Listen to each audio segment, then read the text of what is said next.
إن الحمد لله نحمده ونستعينه ونستغفره ونؤمن به ونتوكل عليه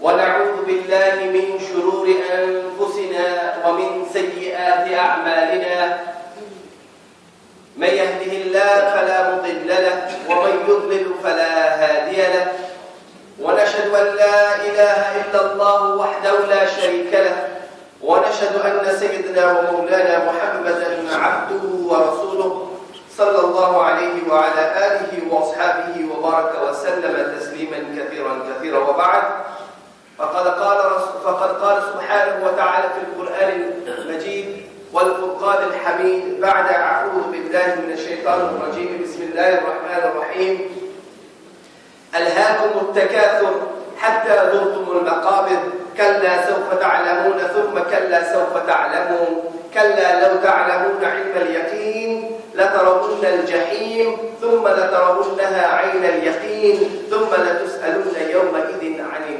النعيم صدق الله العظيم إن الله وملائكته يصلون على النبي يا أيها الذين آمنوا صلوا عليه وسلموا تسليما اللهم صل على سيدنا محمد وعلى آل سيدنا محمد وأصحابه وبارك وسلم تسليما كثيرا وبعد. Respected ulama, kuffar, elders, brothers and sisters, Assalamu alaikum wa rahmatullahi wa barakatuh.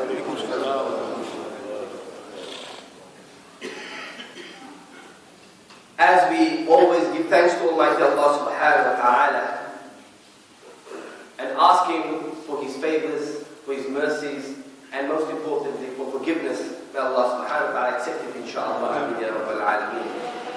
About 2 weeks ago, or a few weeks ago, we spoke about looking at our heritage.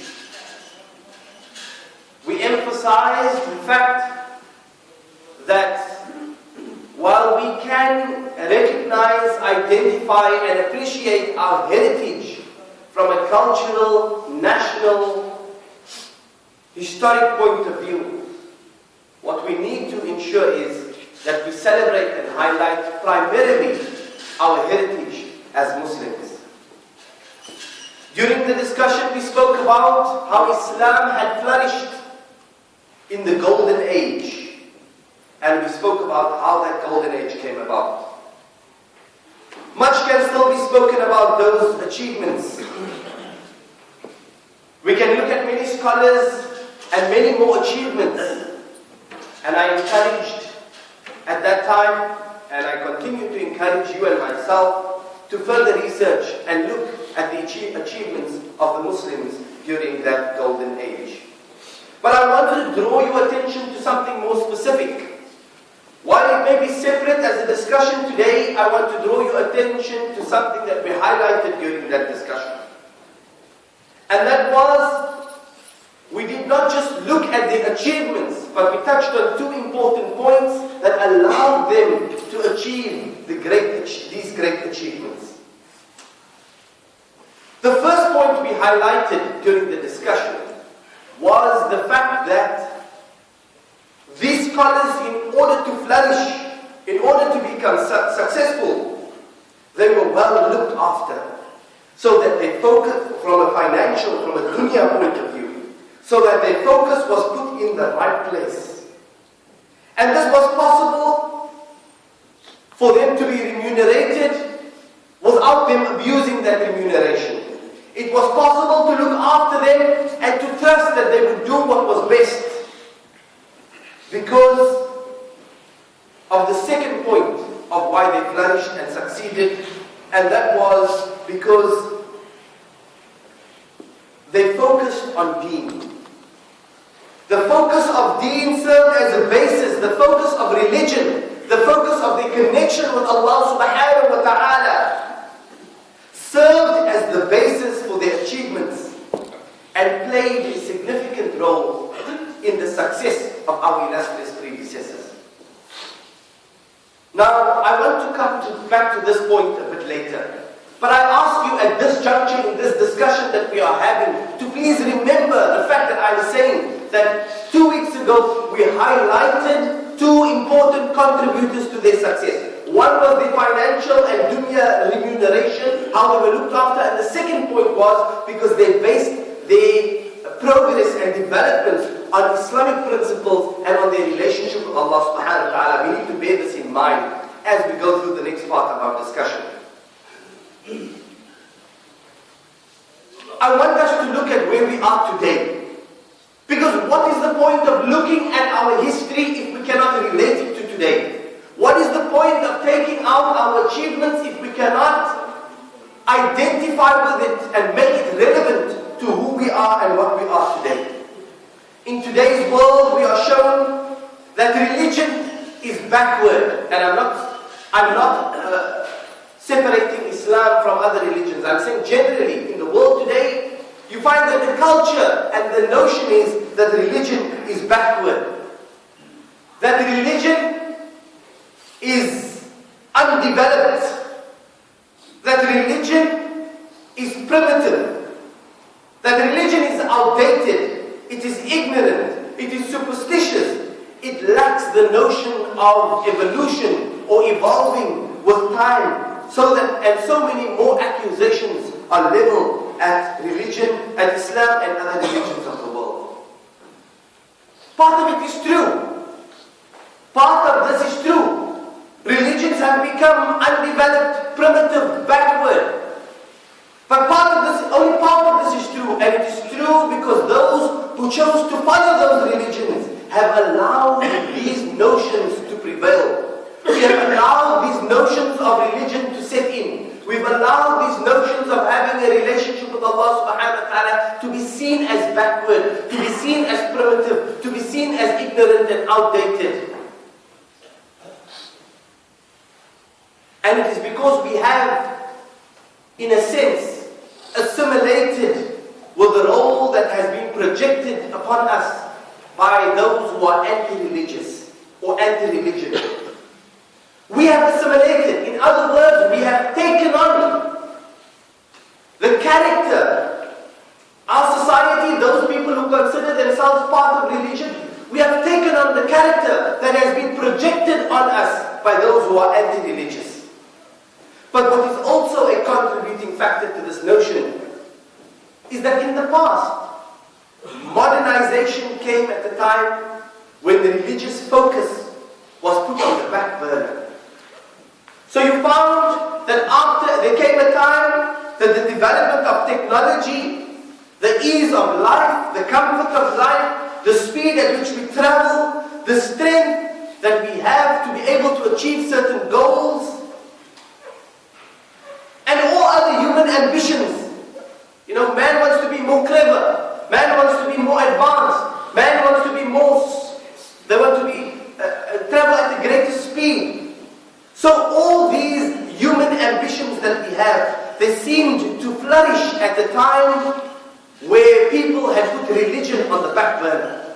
When people had distanced themselves from the church, they began to flourish in other aspects. So when the focus was taken away from the church, the focus could be put on other areas of modernization and development in the world. It happened at a particular time. So when this happened, people started saying, hang on, but religion has been keeping us back all the time. Religion has been causing us to stagnate, not to flourish, not to strive for a better future, and to be advanced. Religious people as a result started having an inferiority complex and considered themselves to be backward. Religious people started considering themselves to be primitive in action, primitive in thought, because of this huge anti-religious campaign that was leveled against those who wanted to simply maintain a relationship with Almighty Allah subhanahu wa ta'ala. But we are guilty. We have allowed the modern world to label the religious fraternity as backward. We have allowed it. We have allowed the modern world to label the religious fraternity as primitive. And all these nonsensical labels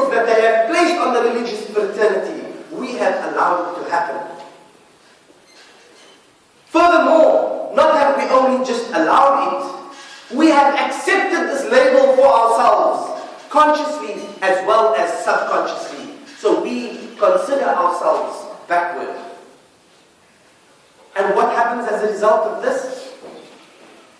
This gives us a sense of indebtedness.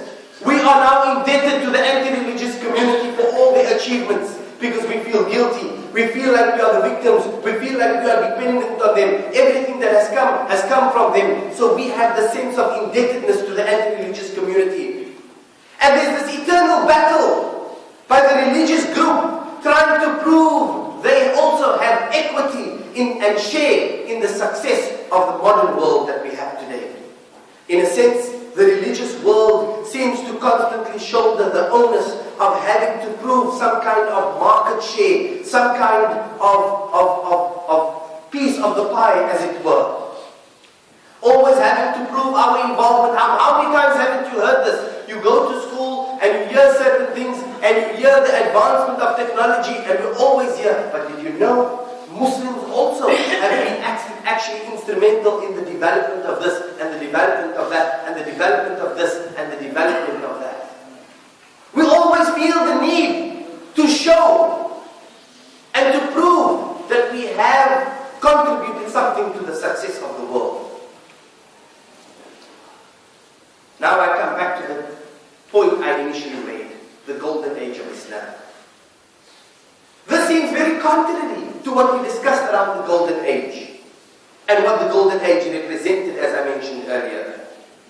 Remember that we said that the religious consciousness in the golden age, religious consciousness, or should I say the God consciousness in the golden age, was not only what caused them to flourish, but it was that catalyst that served to see that it continued to strive and progress.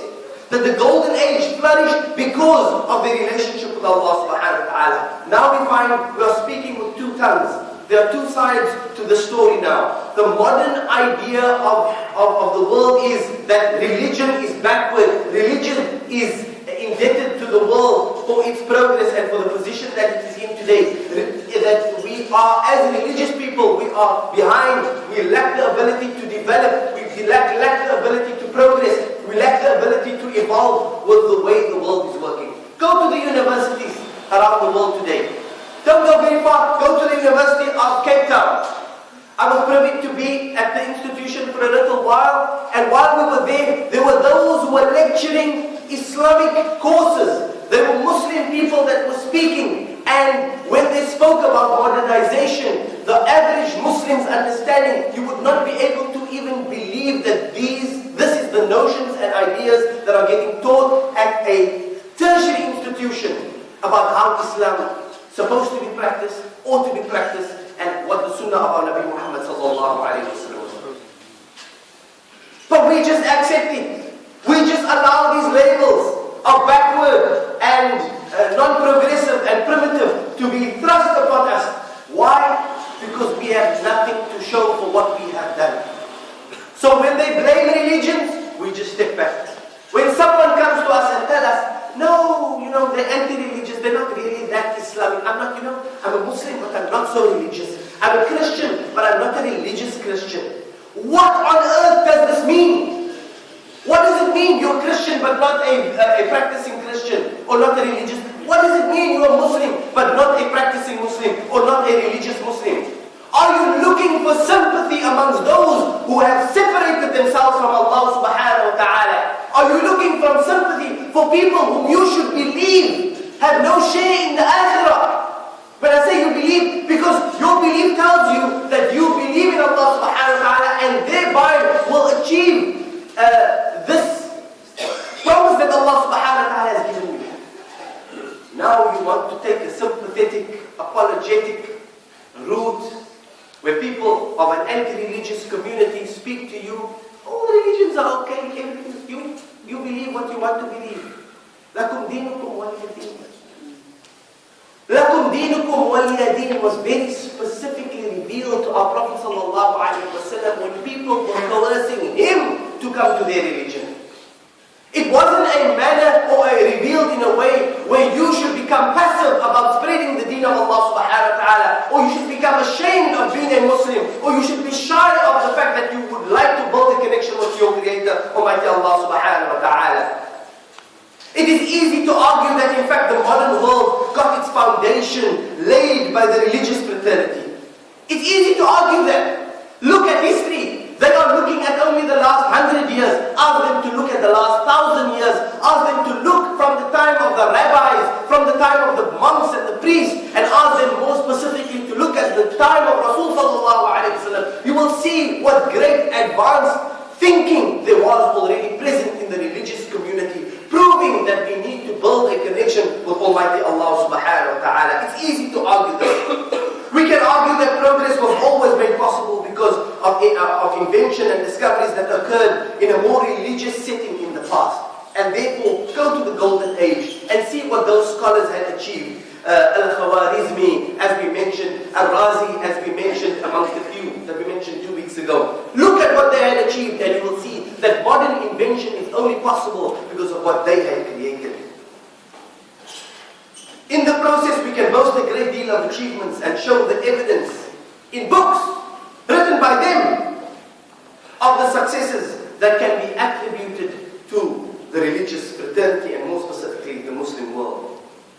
But while this argument may have its place, while it's easy to go and speak to someone and say, hang on, you know what, you are talking nonsense, because in reality, there is some kind of link to your modern day inventions to what our Islamic conscious minds had developed before. We can argue that. While this argument may have its place, I want to draw your attention to a more important aspect of why religiosity, if I can use the term, why the religiosity of the religious back then made progress in the golden age, for example.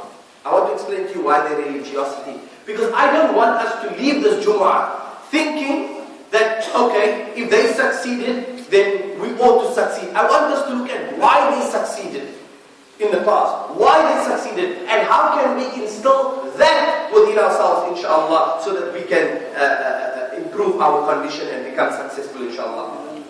The simple answer is that religion was not a separate topic or discussion that was open for debate or question. It simply formed the unarguable basis for all the achievements that our illustrious predecessors had. What I mean by this is that if you look at what is modernization today, you will find it's very sophisticated. It's very sophisticated and intricate. Speak of a plane, speak of a computer, speak of an iPhone and WhatsApp and Facebook, and speak about a lift in a building that is allowed to go up 20 stories high, and the technology that goes behind it. It seems very intricate, but remember something, it lacks depth. Now this may be an odd thing to say, or an odd thing to imagine, but the technology lacks depth. And I qualify my statement by saying that yes, we are faster in our cars, but we are slower to say Assalamu alaikum to someone that walks by us in the street. We are at record velocities in our planes, but we are sluggish to apologize to someone when we have offended them. We are able to traverse the vast space on this earth in small moments, but we are unable to smile at our neighbor. I say again, we lack depth. Some of you may be thinking, what does the smiling to your neighbor have to do with the technology of the lift? But we will come to that in a bit. In other words, if I were to give an analogy of our lives, you can buy our lives for a very meager price, for a small cost, at a cheap mall, because true quality has invaded us. We have become, as a religious community, we have become beggars of the world. And as such, we have no choice but to accept the false allegations that are leveled at us. That we are backward and primitive. I mean, if you were to picture it, who will believe that this poor, lonely, homeless group of religious people once conquered the earth and propelled it to where it is today. If we go with that victim attitude, if we go with that apologetic attitude, how can someone see the fire and the lion that actually resides within us?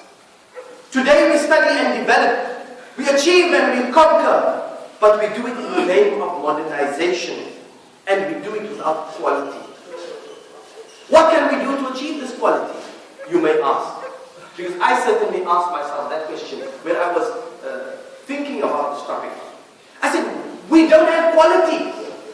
Why is it that 313 men and the battle of Badr had quality, could defeat more than 1,000 people, and today a group of 1,000 Muslims can't defeat even 313 inanimate objects? It's because we lack quality. We lack depth. But what can we do to achieve this quality? Firstly, we need to do it for the right reasons.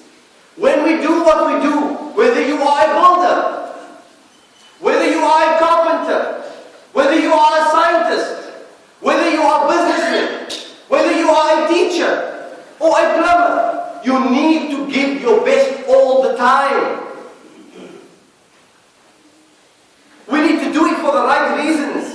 And the right reason can only, that quality can only be achieved if we have Yaqeen. And I present Yaqeen as many scholars have presented Yaqeen. I took it from them and I say to you, this Jama'ah today, that Yaqeen is the thing that will give us quality in what we do. Have Yaqeen in all the promises of Allah subhanahu wa ta'ala.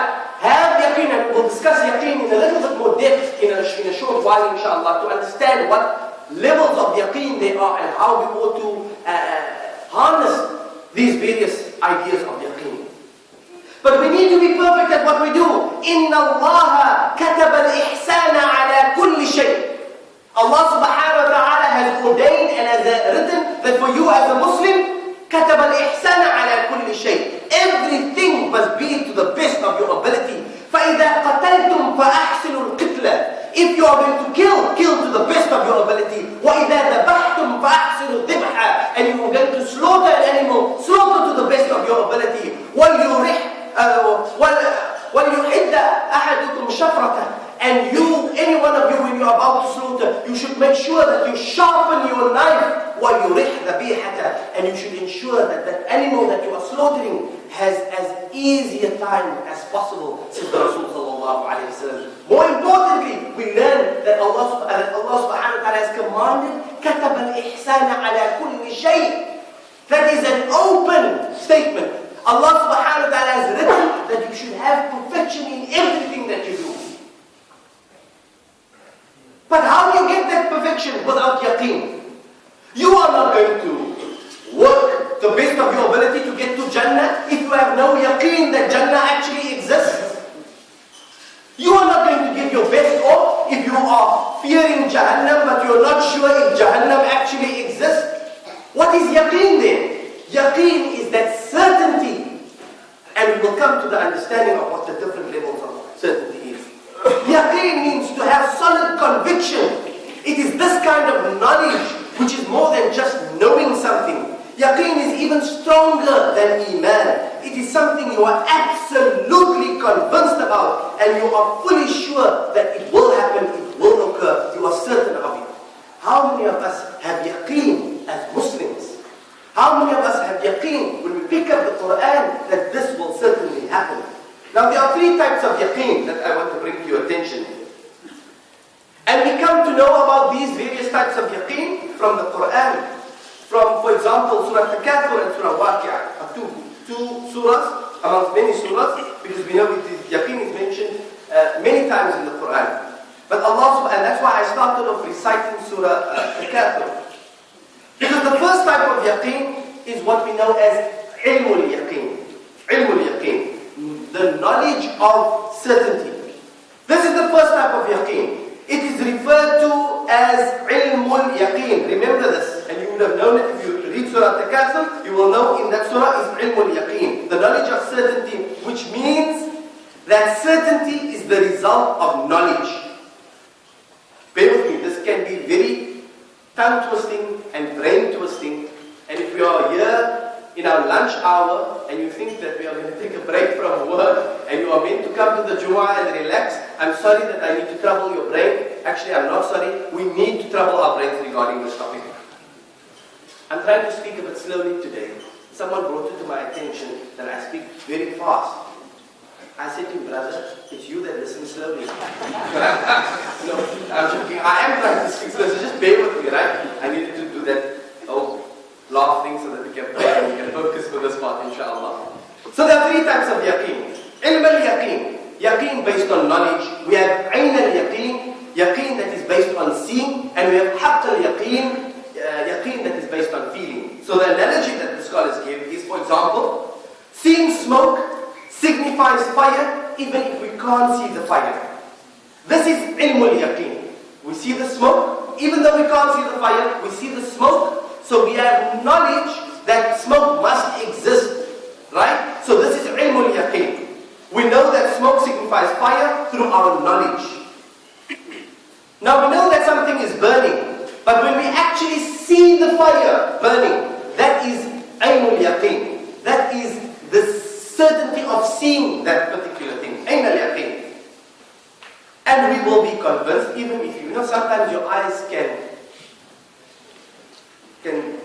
play jokes on you, right? You can see things. So you go to the desert, there's water there, but it's a mirage. It's not really there. You walk till then, you find it, the water's gone further. It's not really there. Your mind can play tricks on you, your eyes can play tricks on you. Right? So there is this third type of yaqeen. So when you see the fire is there, you will be convinced that there is a fire when you go near the fire and you can actually feel the warmth and you can feel the burning of the fire. This is called haqq al-yaqeen. The absolute certainty that now I've felt it, I've noticed with all my senses that it is there. I see the smoke, I see the fire, I feel the fire. It is most certainly there. That is called haqq al-yaqeen. So let's go in a little bit of detail why it is important for us to have yaqeen in terms of what it is that we do. First type of yaqeen is referred, and this is mind you, sorry. I need to say this here in case we don't get the time towards the end to say this. That our scholars during the golden age possessed these qualities of yaqeen which allowed them to flourish the way they did. The people who fought at the Battle of Badr, the 313 people that fought it, they had yaqeen. They were certain. You know, today we are told, you can get 72 virgins in Jannah, and it's made to sound like ludicrous. And it's made to sound like an idea, like how can this happen? I was explaining to someone about when someone dies, that they will be in barzakh until the day of Qiyamah.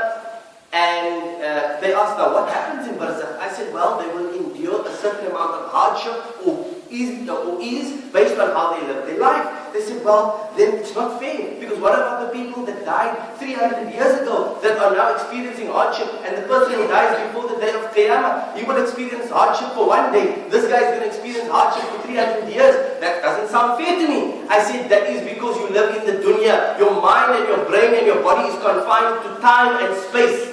When it comes to Allah subhanahu wa ta'ala, there is no confining and limitations based on time and space. And I bet many of you thought about this before. Because we always think this. Remember, when it comes to Allah subhanahu wa ta'ala, there are no bounds, there are no limitations. He is not time is for you and me. Space is for you and me. We need space to work in. We need time to work with. But Allah subhanahu wa ta'ala is not confined by these things. So someone who's there for 300 years could experience it like 5 days. Someone who's there for 1 day can experience it like 1,000 years. This is all in the power of Allah subhanahu wa ta'ala. We need to have yaqeen. Certainty that this is how we will, what will happen to us, inshallah. May Allah protect us. The first type of yaqeen I said was ilm al-yaqeen. That is certainty as a result of knowledge. Right? At this degree, the object of certainty is knowledge, just as the aim of knowledge is certainty. Woo, that's a tongue twister and a brain twister. Right? The object, not the aim. The object of certainty is knowledge. In other words, here is yaqeen. The main thing in yaqeen is knowledge. But that entire ball of yaqeen, that entire ball of knowledge in yaqeen serves another purpose of yaqeen, and we will come to that. So when we see this in example, in the ayah Allah subhanahu wa ta'ala says in Surah Takathur, Allah subhanahu wa ta'ala says, كَلَّا لَوْ تَعْلَمُونَ عِلْمَ الْيَقِينِ كَلَّا لَوْ تَعْلَمُونَ عِلْمَ الْيَقِينِ. No, if only they knew the knowledge of certainty. If only they knew the knowledge of certainty. In other words, when you read the Quran and you read an ayah of Jahannam and the fire, you can either believe or you don't believe. But how you believe or don't believe, that the fact that it exists gives you knowledge that it does exist. It gives you certainty that something like this exists. We will now come to the next level. Then we speak about Ainul Yaqeen, seeing it.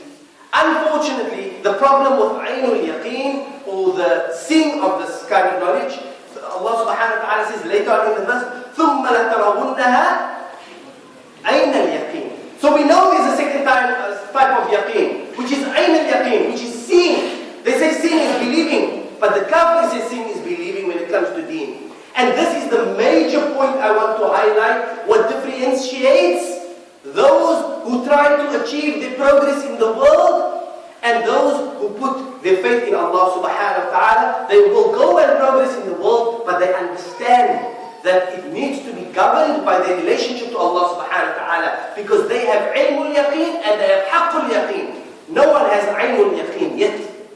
The only person who had ainul yaqeen was our Nabi Muhammad sallallahu alayhi wa sallam, because he was privy to, on the night of Mi'raj, for example, to see what Allah subhanahu wa ta'ala had prepared for those who will either be wretched or those who will be successful. May Allah protect us from being wretched, inshallah. Nonetheless, in هذا Allah subhanahu wa ta'ala says in the Quran about this يقين العين or عين اليقين. Allah subhanahu wa ta'ala says about it on the day of Qiyamah. You will come ثم لترونها عين اليقين. They will come to see with the certainty of sight. So you can tell people now what you want to tell them. Jahannam is real. Jannah is real. Malaika are real. Allah subhanahu wa ta'ala is real. This notion of working with Allah subhanahu wa ta'ala is real. You tell them that. They can either believe or they don't believe. If they don't believe, they will be Ainul Yaqeen on the day of Qiyamah. On the day of Qiyamah, they will see, and Allah subhanahu wa ta'ala reminds them in the Quran, كَلَّا لَوْ تَعْلَمُونَ عِلْمَ الْيَقِينِ لَتَرَوُنَّ الْجَحِيمِ. When Allah subhanahu wa ta'ala says, لَتَرَوُنَّ الْجَحِيمِ, that لَتَرَوُنَّ, He doesn't just say تَرَوُنَّ الْجَحِيمِ, He says لَتَرَوُنَّ الْجَحِيمِ. That la is a la of certainty. It is like taking a qasam, that definitely, with certainty, they will see the blazing fire of Jahannam. لَتَرَوُنَّ الْجَحِيمِ ثُمَّ لَتَرَوُنَّهَا عَيْنَ الْيَقِينِ. And when they see it, as a result of seeing it, now they will have عَيْنَ الْيَقِينِ. But it will be too late at that time. How many of us are waiting for عَيْنَ الْيَقِينِ? When it comes to Allah subhanahu wa ta'ala, you believe, you have yaqeen that Allah exists. If you don't have yaqeen that Allah exists, you need to ask yourself, why are you in the masjid today? You are here for? Speaking Punjabi. No, you are here for, what I'm trying to say is hopefully we can achieve it from today. If we don't understand that Allah subhanahu wa ta'ala really exists, then we need to ask, why are we Muslim? What do we do in the world if we don't believe that Allah subhanahu wa ta'ala exists? So we can't wait till we see Allah subhanahu wa ta'ala. In fact, I'll tell you, we don't have a lot of time, but I want to tell you this. Fir'aun is a perfect example. I'm going to run through this example very quickly because you find it in tafsir and you find it in narrations of when, and you find it leading to the Quran as well. You find it most certainly in the Quran. When Fir'aun was being drowned, remember, we don't have to go through, everybody knows this, right?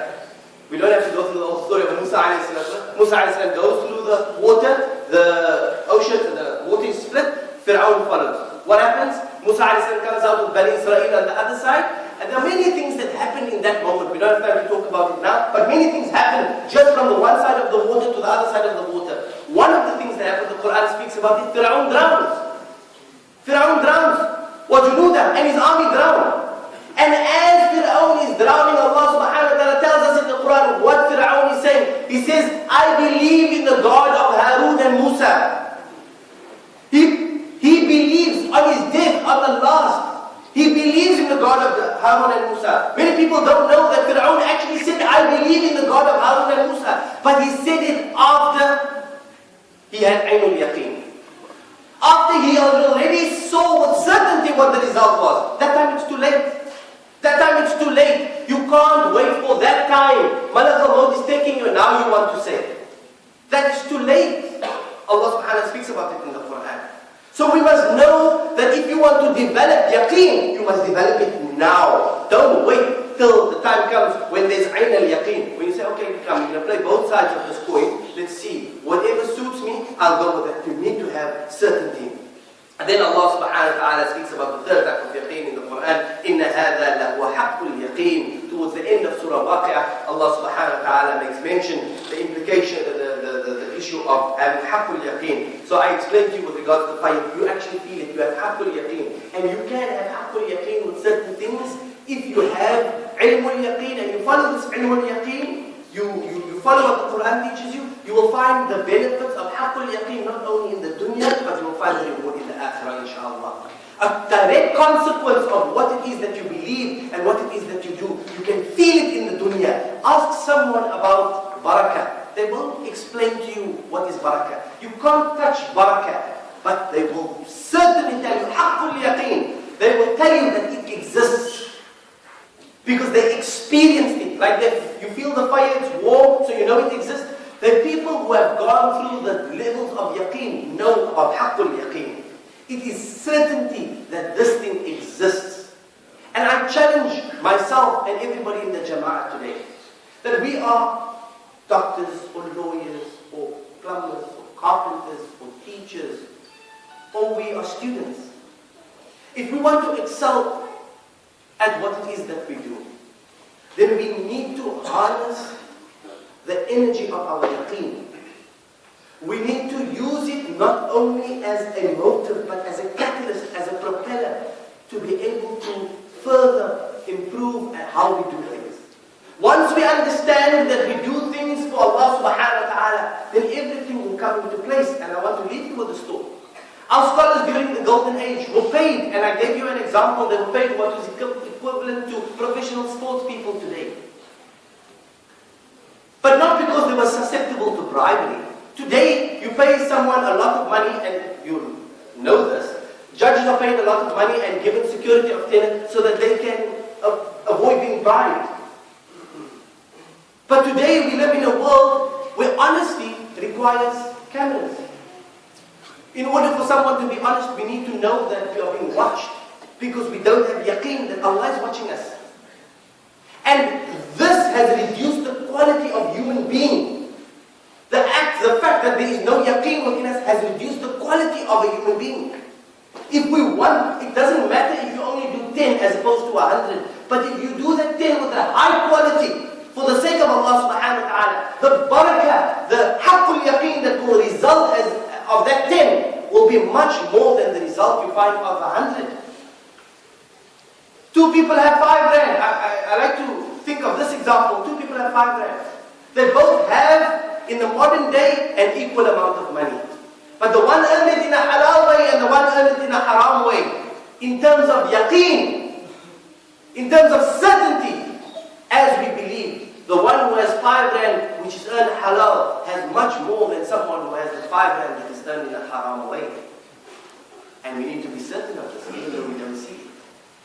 And when we can achieve our goals with this in mind, then we will see our standard will not be the standard that these anti-religious, anti-God people want to place upon us. Right now, we are climbing a ladder that is leaning against their wall. There was a time when Muslims chose which wall the ladder would lean against. And if we want our ladder to lean against our wall to determine our own standards, to determine our own success, then we need to get our house in order. And it begins with having faith and having yaqeen in the correct things. Where do we find it? In the Quran. Now Allah subhanahu wa ta'ala instilled in our hearts and our minds and our souls the ability to have yaqeen with regard to the Quran and the hadith of our Prophet sallallahu alaihi wasallam. Let us know that the promise of Allah subhanahu wa ta'ala is true, that it will come to pass. Whether it comes to pass now or later, as Allah subhanahu wa ta'ala chooses, and He knows best. If we have this, we will go about our daily activities, inshallah, we will go about it without any fret and worry, without any stress, without any problems, because we will have yaqeen that when we meet Allah subhanahu wa ta'ala, justice will prevail. And the justice of Allah subhanahu wa ta'ala is the most just. There is no better justice than the justice of Allah subhanahu wa ta'ala. May Allah subhanahu wa ta'ala forgive us our shortcomings, inshallah. May Allah subhanahu wa ta'ala guide us, forgive us our mistakes from the past Jumu'ah, and forgive our mistakes till the future Jumu'ah, inshallah. May Allah subhanahu wa ta'ala have mercy on us and give us best for dunya and akhirah, and protect our youth, inshallah. Assalamu alaikum wa rahmatullahi wa barakatuh.